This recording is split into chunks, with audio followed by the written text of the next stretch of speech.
বিশ্বকাপত আৰ্জেণ্টিনাৰ মহাতাৰকা লিঅনেল মেছিৰ ১৯ সংখ্যক গ'ল স্ক'ৰ।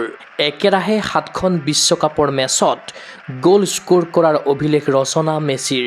৫২ বছৰৰ অন্তত প্ৰত্যাৱৰ্তনেৰে বিশ্বকাপৰ নকআউটত ডিআৰ কংগো।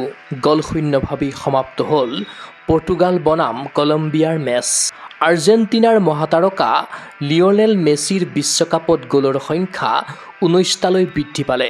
দেওবাৰে জৰ্ডানৰ বিৰুদ্ধে মেচত স্ক'ৰ কৰা গ'লটোৰ সৈতে ফিফা বিশ্বকাপৰ ইতিহাসত মেছিয়ে নিজৰ গ'লৰ সংখ্যা ১৯টালৈ বৃদ্ধি কৰি সৰ্বকালৰ সৰ্বশ্ৰেষ্ঠ গ'লদাতাৰূপে নিজৰ স্থান সুদৃঢ় কৰিলে। বিশ্বকাপ ২০২৬ৰ প্ৰতিযোগিতাৰ আৰম্ভণিতেই তেওঁ মিৰস্লেভ ক্ল'জৰ ১৬টা গ'লৰ অভিলেখ ভংগ কৰি ৰচিছিল নতুন অভিলেখ।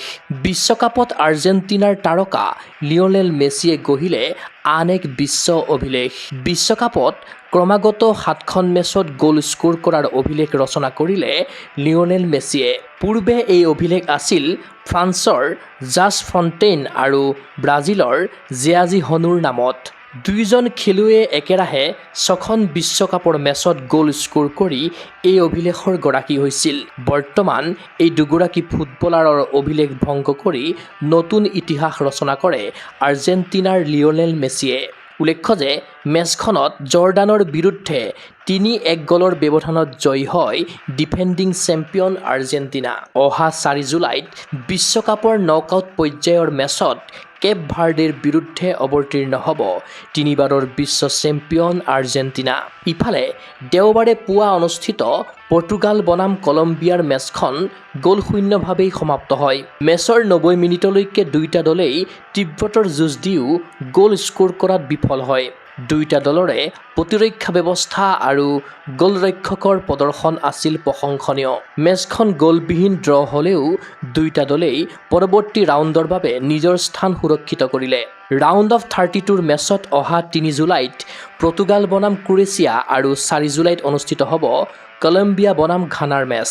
আনহাতে ৫২ বছৰৰ পাছত বিশ্বকাপলৈ প্ৰত্যাৱৰ্তন কৰিয়েই গ্ৰুপ পৰ্যায়ৰ পৰা নকআউট পৰ্যায়ত উপনীত হ'ল ডিআৰ কংগো।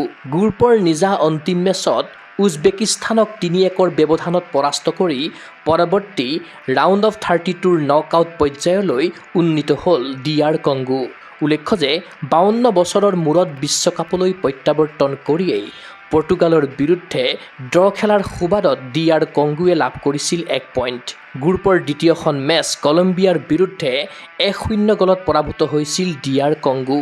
গতিকে গ্ৰুপৰ অন্তিমখন মেচত উজবেকিস্তানৰ বিৰুদ্ধে পৰাস্ত হ'লেই চলিত বিশ্বকাপৰ পৰা বিদায় নিশ্চিত আছিল ডিআৰ কংগোৰ। দেওবাৰে অনুষ্ঠিত মেচখনৰ প্ৰথম অৱস্থাত ১-০ গ'লত আগুৱাই আছিল উজবেকিস্তান। কিন্তু দুৰ্দান্ত প্ৰদৰ্শনেৰে ৩-১ৰ ব্যৱধানত জয়ী হৈ নকআউট পৰ্যায়ত উপনীত হ'ল ডিআৰ কংগো। ইয়াৰ পাছতেই ডিআৰ কংগোৰ খেলুৱৈসকলে খেলপথাৰত কৰিলে বিজয় উদযাপন। নকআউট পৰ্যায়ত অহা ১ জুলাইত ইংলেণ্ডৰ বিৰুদ্ধে খেলপথাৰত নামিব ডিআৰ কংগো। চলিত বিশ্বকাপত এটাৰ পাছত আনটো অভিষেক দলে দুৰ্দান্ত প্ৰদৰ্শনেৰে বিশ্ব ফুটবল ক্ষেত্ৰত সৃষ্টি কৰিছে চমক। গ্ৰুপ পৰ্যায়ৰ পাছত এইবাৰ নকআউট পৰ্যায়ত ফুটবল বিশ্বৰ শক্তিশালী দলসমূহৰ বিৰুদ্ধে অভিষেক দলে কেনে প্ৰদৰ্শন আগবঢ়ায় তাক চাবলৈ ৰৈ আছে বিশ্বৰ কোটি কোটি ফুটবল অনুৰাগী। News desk report, Gogo sports এনে।